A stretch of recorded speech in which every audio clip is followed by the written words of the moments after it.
I think there is a lot of skepticism about the idea of coming up with the definition of equity, coming up with consensus on what equity is. And that's not surprising. Equity is a phenomenally complex thing. It involves so many different dimensions and so many different levels, from the interpersonal level to what we expect, how we expect states to treat their citizens and other state citizens. But, and this might be surprising, in the context of climate change, I think it actually is something that we could get our hands around.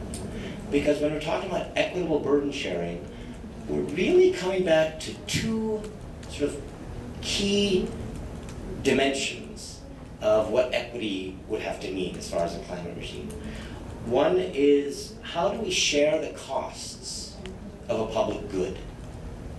And that's a question that we've already answered in our own states.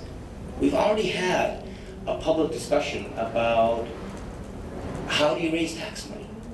What is the appropriate equitable level of progressiveness in a tax schedule?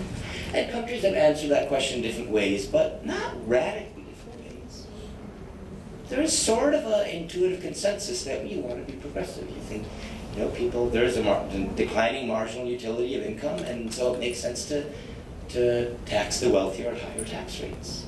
And so what would it mean to just translate that to the level of paying for the public good, which is the global climate transformation?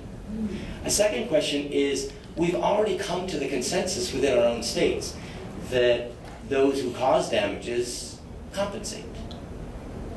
And there are different legal and contract structures for enforcing that, but that's pretty much a consensus. And so again, the question is, how do you translate that to the global level? It's difficult for one reason, because all the political considerations come in, and on our negotiating floor, delegations will put forward not necessarily what they think was equitable, but what they think is best for their country.